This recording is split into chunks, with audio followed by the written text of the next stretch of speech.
ko na kung nasan si Black Rider.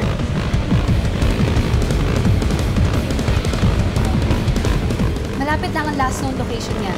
Wala pang 30 minutes, andun ka na sa area.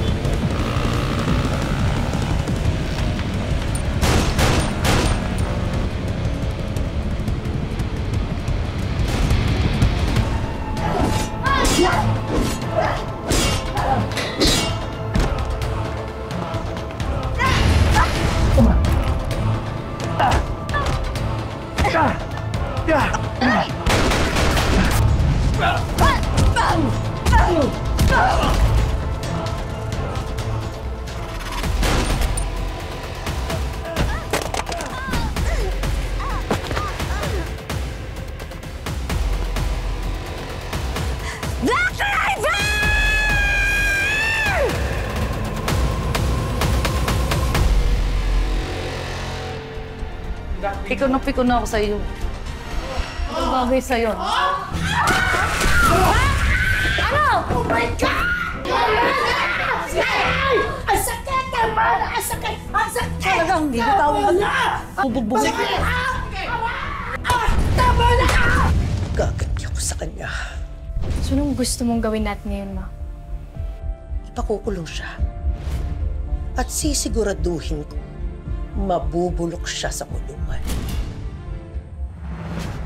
Gusto niya ng gyera? Pwes, ibibigay ko sa kanyang gyera. Sisirain ko ang buhay niya.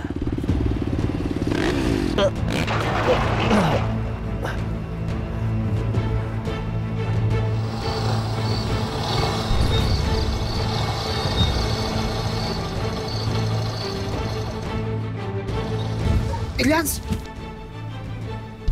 Ano nangyari sa kanya? Anong ginagawa niyo rito? Yung helmet na yan, di ba kay Black Rider yan? Tsaka yung motor yan, di ba? Kay Black Rider dun yan? Si Elias, si Black Rider. Teka, mamaya na ako magpapaliwanag ni Oka. Kailangan ni Elias ang tulong natin ngayon. Kailangan natin siya madala sa doktor. Walang dapat makaalam na si Elias si Black Rider. Kasi papatayin siya ng sindikato. Anong gagawin natin? Baka matuluyan si Elias. Astong, hindi ba nagdo-doktor si Carl yung utol mo? Baka siya makakatulong sa atin. Teka, hindi pa doktor yun. Nag-aaral pa lang yun eh. Stone, kailangan ni Elias ang tulong natin. Sigurado ako matutulungan siya ni Carl. Ano? Sige, tara na! Tara na! Lagyan na natin! Dain yung daday! Guys! Bot niyo na! Dan! Huwag maingay! Carl!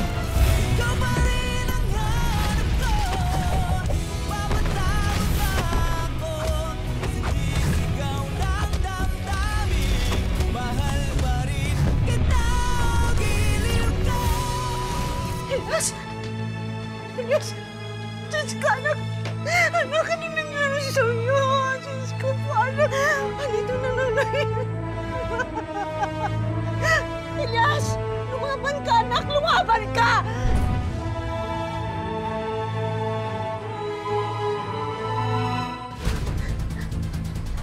Anak! Elias! Anak, hindi kita iiwan. Lumaban ka, anak. Lumaban ka. Diyos ko, anak.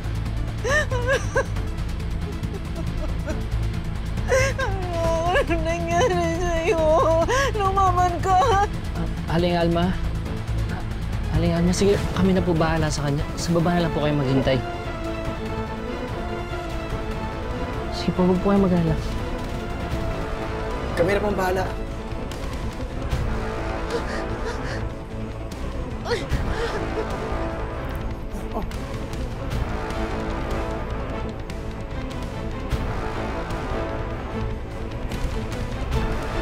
Yes, konti na lang to.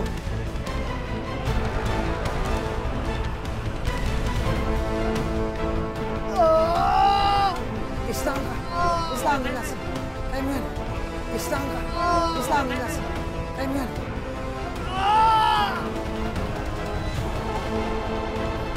Konti, istang ka.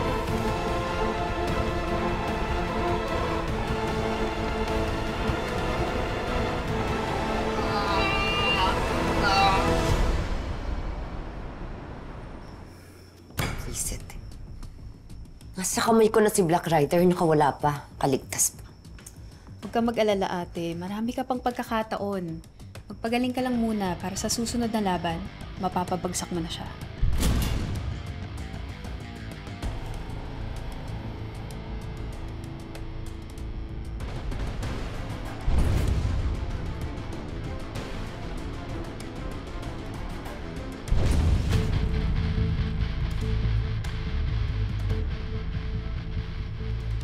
Natanggal ko yung helmet niya.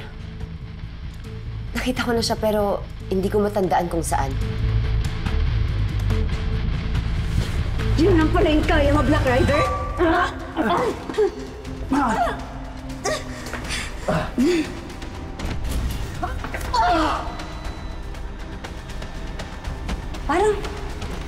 Parang namumukhaan kita. Nakita na ba tayo?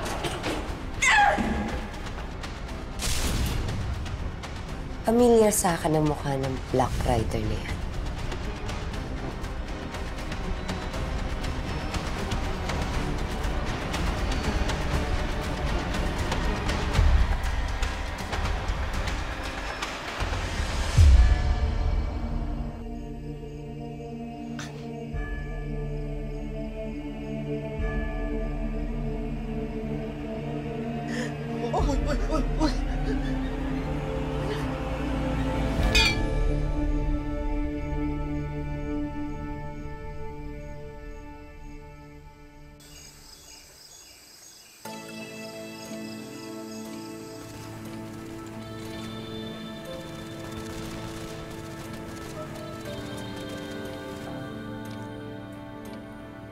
Sino may gawa nito?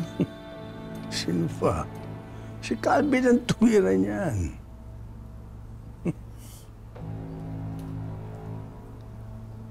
Oh, ang galing ng ama, siyang pulpul nitong anak. Siguradong bukas, poprotektahan na naman niya yung anak niya. Siya, ano pa bang asahan natin? Ang kaso, kakaprotekta niya sa anak niya. Tayo naman ang napapahamak. Alam mo siya, nawawala na ako ng kumpiyansa sa Edgardo ngayon.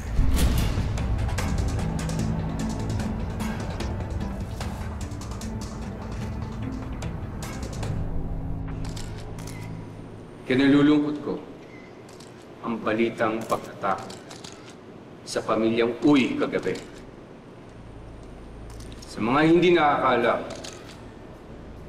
ang pamilyang Uy ay isang respetadong pamilya at very active sa ating Filipino-Chinese community.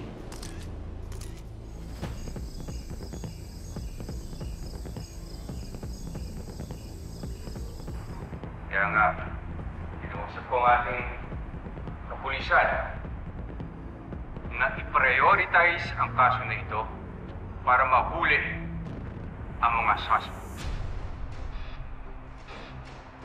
At nakikiusap ako sa inyo na kailangan ko rin ang tulong ninyo para ma-pinpoint natin kung sino gumawa ng krimen na ito. Isa lang ang ipinapangako ko sa inyo. Hanggat ako ang mayor ng lungsod na ito, ang peace and order ay mananatili. Hindi magwawagi ang mga kriminal at ang mga sindikato sa lungsod na ito. Maraming salamat.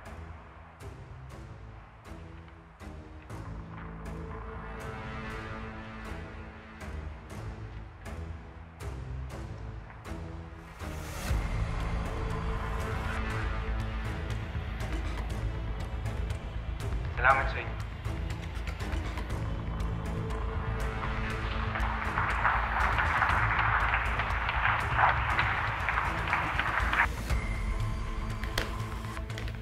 Hindi na naubos ang dinadalang problema sa akin ni Calvin.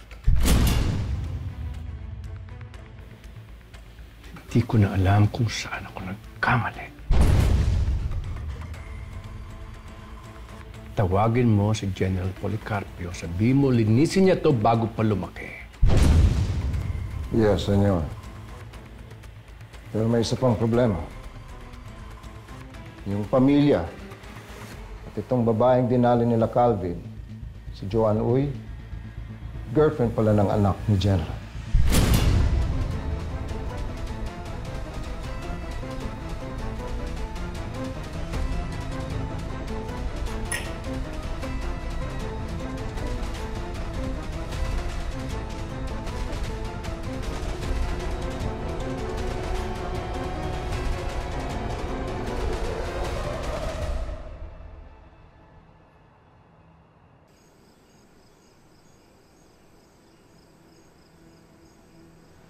Masyado na sila marami na biktima unat. Si Elias noon. Ngayon naman si Joanne. Mga tao walang kalaban-laban. Mga demonyo talaga yung mga tao niyan. Anong plano mo ngayon, pare? Magsasalita na ako. Oras na para malaman nila ang katotohanan. Para bumagsak na ang sindikatong ito at lahat ng kasabot nila.